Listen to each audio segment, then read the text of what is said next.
Hey guys, what's up? It's JR Cuber, and in this video we're going to be talking about the other item from my MGC2 Elite 2x2 and MGC 4x4 unboxing, which is the new YJ Pocket Timer. I'm definitely pretty interested to talk about this one because people say it's really kind of sucks, it's not very good, so I'm curious to see what it's like and try it out for myself. So let's go ahead and get into this.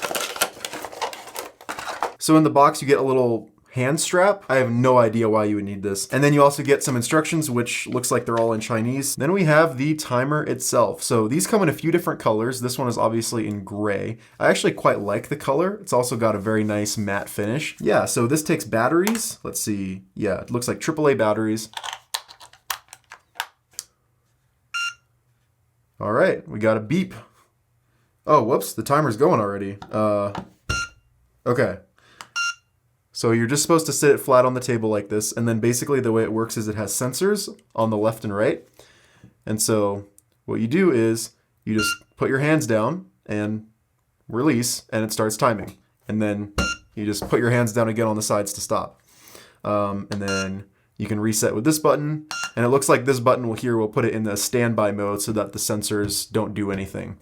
So already, this is kind of annoying. This beep is really, really loud and annoying, and it doesn't look like there's any way to get rid of it. This looks like a 2.5mm jack, which makes me think that you can use this to connect it to your computer like you would a stack mat. Not sure why you would do that. It just seems like it would kind of get in the way with the whole like touchless mobile thing.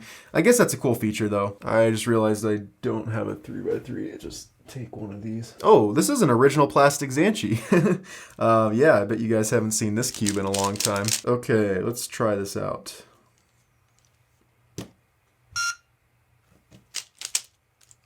Oh, whoops.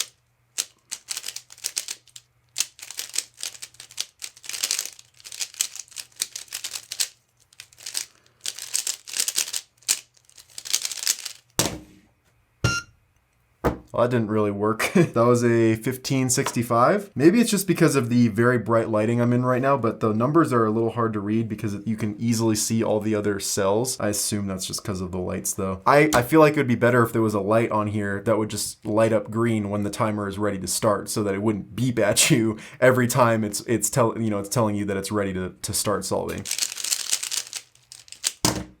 Hello? What? Why is that not working? What the heck? Are you serious? This like does not work. Okay, I like that cube. It's kind of nostalgic, but I want to use an actual good puzzle. Am I just putting my hands in the wrong spot? Do they need to be like more up? What the heck? This literally does not work. You have to do it twice. What am I doing wrong here? I'm gonna try this again.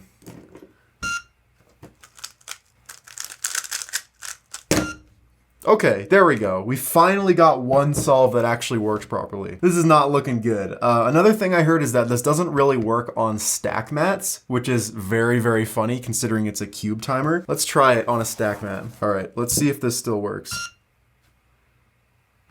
Okay, yeah, that works fine. Let's try doing a solve.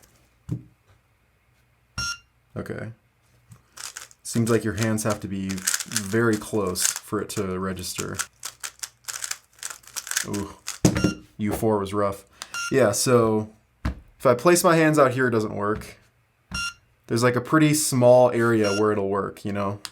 Like you gotta be pretty much like right there, like almost like thumbs touching. It's a little finicky, definitely. Doesn't always work, which is obviously not what you want from a timer.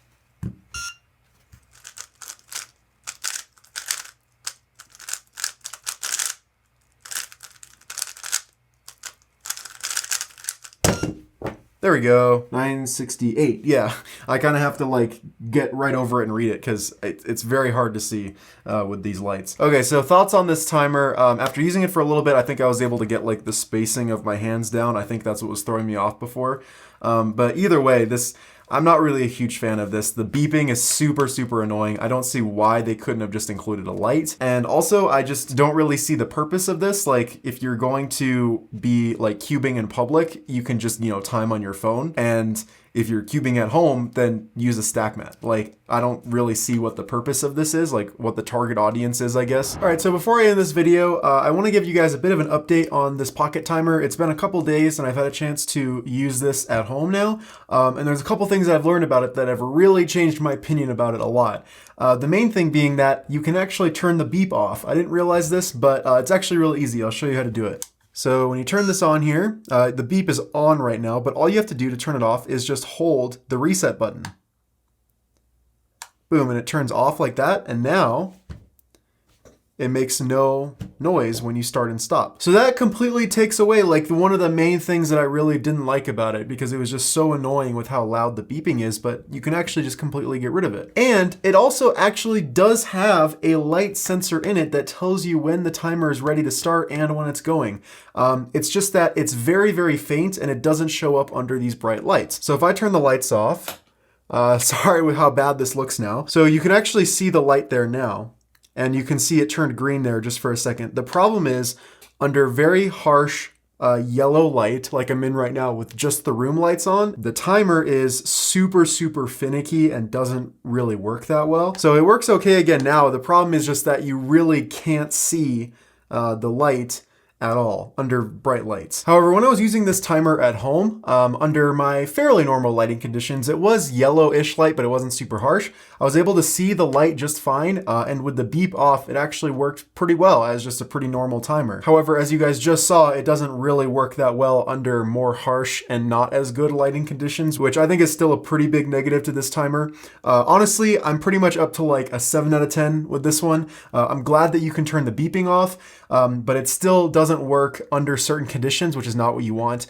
And ultimately, I still stand by what I said originally, that I just don't see a lot of use cases for this. It's still cool. The touchless feature is pretty neat, and it does work. It's just doesn't work as well as a stack mat, and stack mats aren't even that fantastic to begin with. So yeah, I recommend it a little bit more than I did before, but I just wanted you guys to be aware that you can turn the beep off and just that there is an actual light in there. Anyways though, that is now all I have to say about the YJ Pocket Timer. If you guys do want to pick this up, I will leave the link in the description down below as always. Thanks of course to Cubicle for sending me this for free to review. If you guys like to support the channel, you can like this video, subscribe if you haven't already, turn on notifications, and use code JRCuber at thecubicle.com for a 5% discount. Thanks for watching, guys. Bye.